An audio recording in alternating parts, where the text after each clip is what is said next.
Who did Protoss piss off? Hey everyone, I'm Angelus. Some of you may know me, some may not. That's alright. I am a high-ranking Starcraft 2 player, Master Terran player, Grandmaster Protoss and Zerg player, and today I'm going to be doing a breakdown of this new patch and giving you an analysis of what the changes might actually entail. A lot of people are going to look at the workers, and I don't think that's where we start. So what I'd like to do is break this down into 3 big groups. 1, the economy and how that affects the game. 2, why Protoss is getting hit so hard. 3, why the power shift really seems to favor Terran. Then we'll also touch on Zerg and where they might be in the state of the game and how the overall game might flow. Let's go ahead and get into it.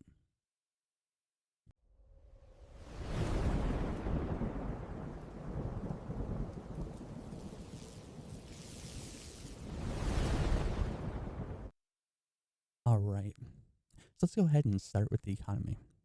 Now, this patch reduces starting workers from 12 to 8. On paper, that sounds impressive. But really, it won't feel that much different. Your hatchery, your nexus, command center, and all early timings are going to be pretty much the same. But because everyone starts with fewer workers, a lot of the changes that are going to happen will be globally. And they will be a little bit later, and the timings might feel a little bit off. But while your stuff is delayed, your opponent's stuff will be delayed as well. So I don't think the worker reduction in and of itself is really going to alter too much. A lot of builds will feel different, and the timestamps will definitely be different. The numbers will all change, but it's going to affect everybody globally across the board. And you can kind of think of it this way. If it takes longer for me to get 300 minerals for my hatchery, it's going to take you longer to get 300 minerals for your supply depot and barracks or gateway and pylon, and everybody's going to be at about the same spot. So really, it's just a matter of perception, not actual impact that this worker change really affects. Most macro openings aren't going to really feel any different. They'll still play out about the same, and nothing's really going to happen with just that change. The real economic story comes from the mineral and gas patch changes. Large mineral patches are going to be reduced. Smaller mineral patches are going to increase. And the total number of minerals on a base and gas on a base are both going to go up. And this is the part that I think matters more than people actually realize. Let me show you what that actually looks like in game. You can see that around the 6:30 to 7-minute mark on the live patch, the base is already starting to mine out in a meaningful way. Here we can see that this first patch is about to disappear, and your income will then decrease.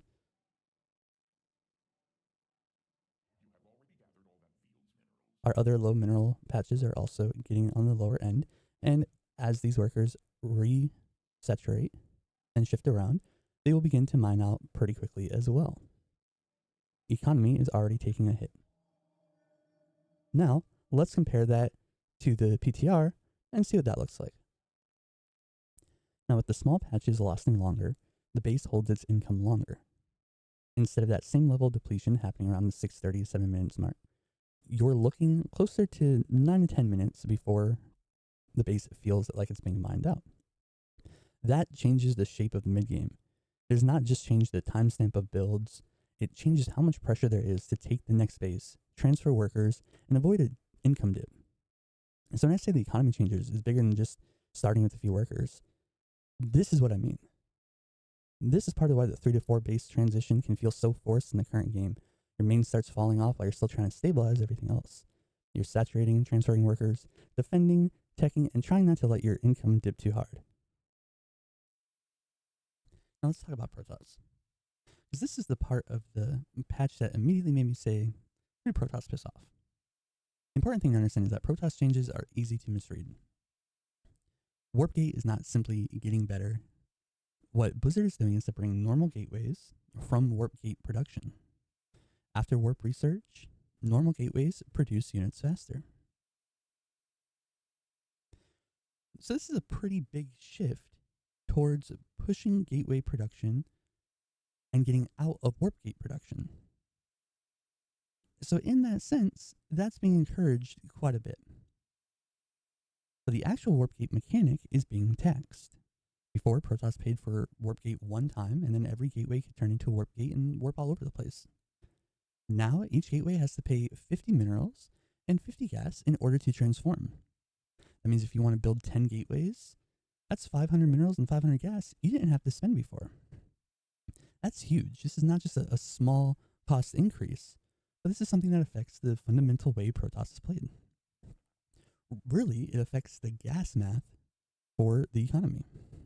Early Protoss gas is already under a lot of pressure, with Stargate openings being very prominent, Oracle harass, Void Ray harass, and keeping yourself safe with that Stargate open, and then shifting into warp research and building units like Stalkers and Sentry, Dark Templar to transition out of the game. That transition is going to be much more expensive and will not happen quite as easily. So those old Oracle first builds, they're going to get changed a bit.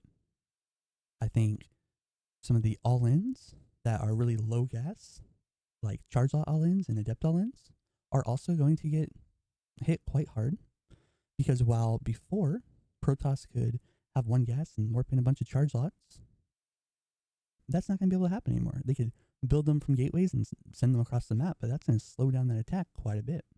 If they want to warp them in, that means that they're going to have to pay more gas up front to inherently get those warp gates and unlock the technology to send them across the map immediately.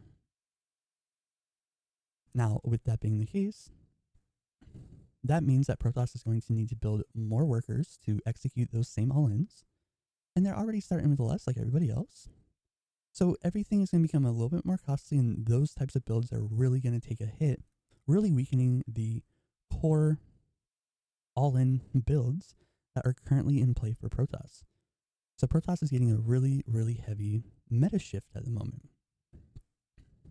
Now, additionally, we do have a few things like the High Templar doing 10 less damage on the Side Storm.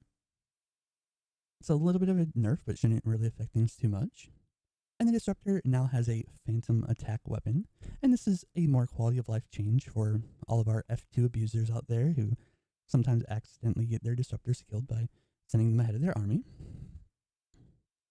But other than that, the way Protoss is being played is taking a fundamental hit. And that's really going to shift the meta, and I think it's really going to push Protoss players into Stargate play, avoiding warp gates completely. Or if they're going to go for those 2-base warp research style all-ins, they're going to have to commit even more heavily and really push that forward in order to make that try to work. It's really a style change for Protoss, and is something that's going to greatly affect the meta and greatly affect the way that those players play the game. So I do think that there's going to be much more Stargate play and a lot less Gateway Robo action, because that warp research just is not quite as reliable. I think that's why this Protoss change might be bigger than it looks at first. Now here's where I think the patch starts to look very Terran favored. I'm not saying I know the Balance Council's intent. I don't know what they were thinking behind closed doors, but I can look at the outcome. And the outcome looks like Terran's strongest and best tools are becoming a lot more reliable. The biggest example is the Ghost. While yes, they're getting a slight nerf, their health is going down, and supply is increasing from 2 to 3. 100% a nerf there. Their steady targeting is going to 170 damage, and their overall damage is going up to 20. Both big changes. But more importantly, the steady targeting will no longer get canceled upon taking damage. This is a massive reliability change. Right now, one of the biggest ways to stop snipe, the only counterplay that really exists, is to either kill the Ghost or damage the Ghost. So just shooting something like a Fungal or a Psystorm blinking units in, focusing down the ghost, things like that are the best way to stop that steady targeting ability. However, that counterplay, completely gone. Absolutely out the window. You either kill the ghost or you take the damage. You could try to run away, you could try to get out of range, but middle of a fight, that's not really going to happen. So now that steady shot is almost guaranteed, and it's going to be more powerful. This does mean that they're going to shift a little bit away from having just a lot of ghosts in your army doing damage and fulfill their more spellcaster role, but they're going to fulfill that very, very well. They are being buffed as a spellcaster, which is one of their best and most important roles. And I think that that's a very big reliability change that benefits Terran greatly. Coupled with this next change, which looks universal, but doesn't really feel universal. Medivacs, just like Overlords and Warp Prisms, now have an ability to instantly load units very, very quickly with the push of a button.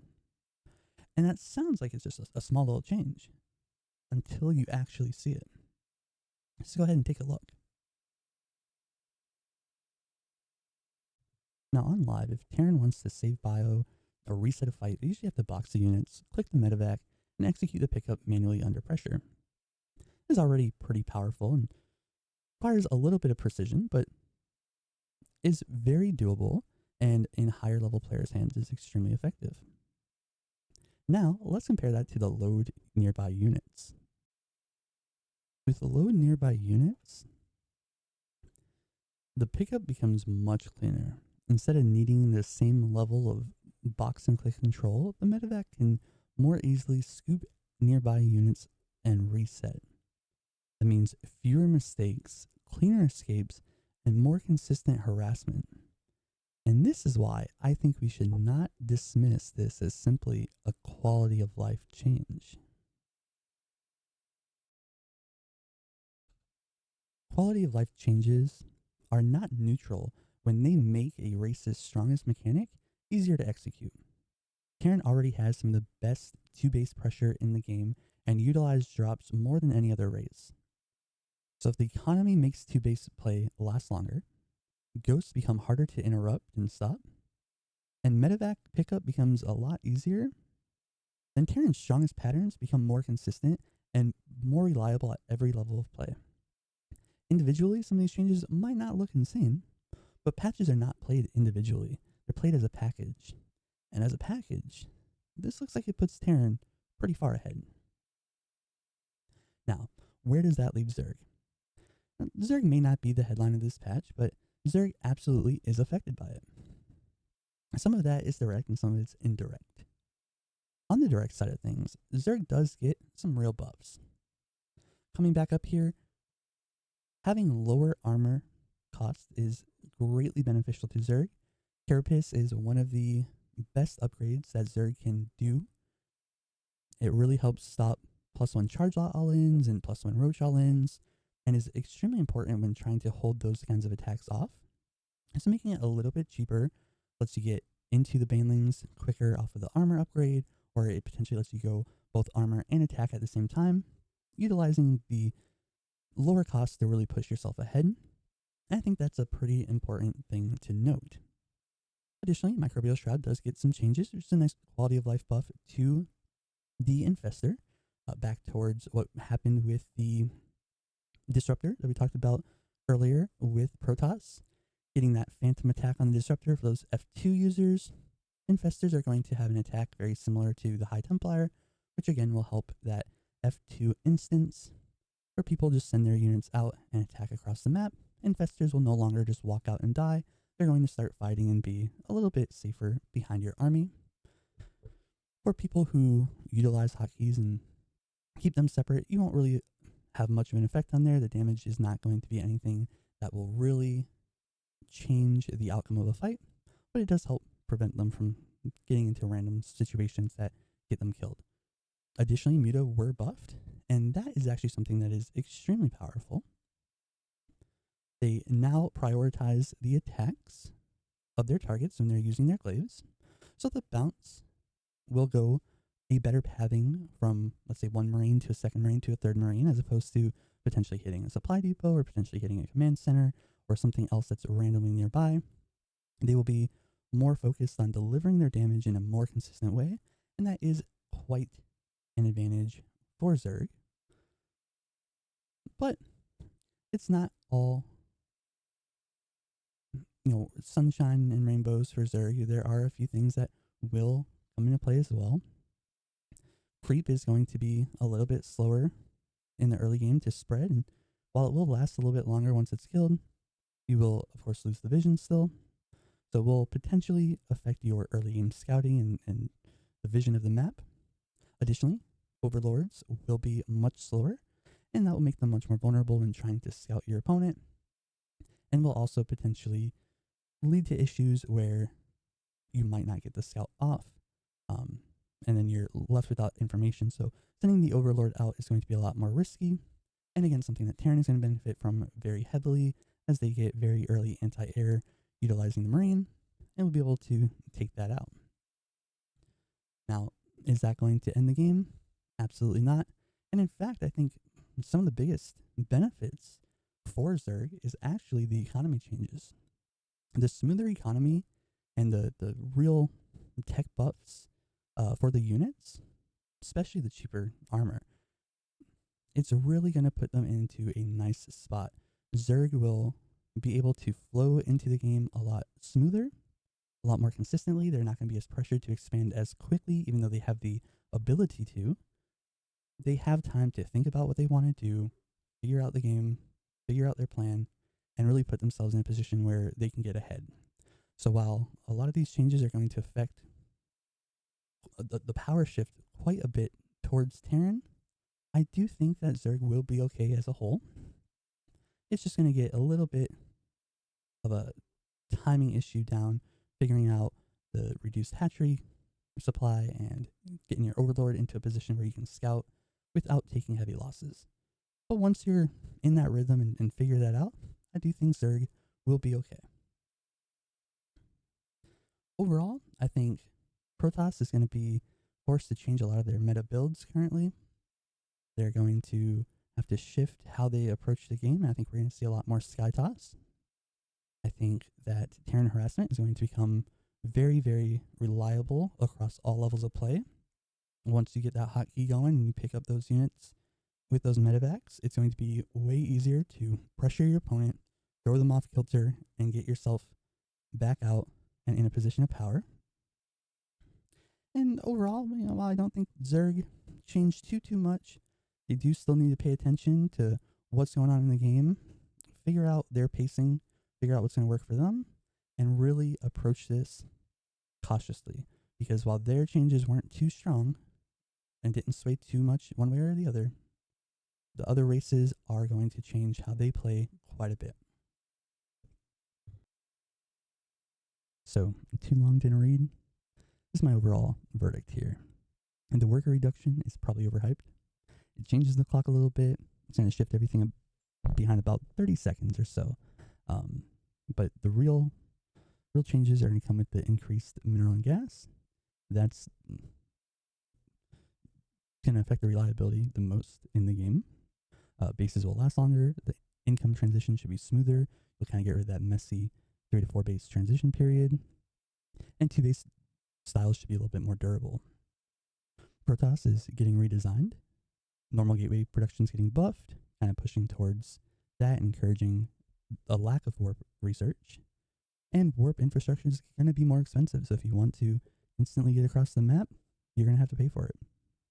Zerg got some real nice buffs, especially with the cheaper armor, and Mutalisk is going to definitely be a lot stronger. But, slower overlords put them a little bit more at risk. The changeling spreading the death can affect the vision, along with the creep spreading slower. So they lose a little bit more of their, we'll say, free scouting in order to have stronger units. So personally, I'll take it. But overall, I think Terran gets way more reliable at all levels of play. Ghosts become harder to stop once they start casting Steady Shot. The Medivac control is easier and more reliable, which already leans into that Terran playstyle. Combine that with the longer lasting 2-base economy, and that makes Terran pressure feel stronger, feel more consistent, and just more reliable across the board. So, the patch might have wanted to extend the early to mid game a little bit, but I don't think it benefits everybody equally. I think it does smooth out the economy, and everybody will benefit from that for sure. But it does tax Protoss's core mechanic. Zerg gets some, compensation with the technology there for that lack of scouting. But it makes Terran's strongest and most used tools easier to use and more consistent. I'm not going to say the balance council was biased or anything like that, because I don't know anybody's intent. But I will say that the outcome of these notes definitely feels Terran favored. And I think Protoss have a real reason to be concerned. And that is why I think that this StarCraft 2 patch is a lot bigger than people are getting any credit for. But hey, you let me know in the comments. Do you think Protoss got hit too hard?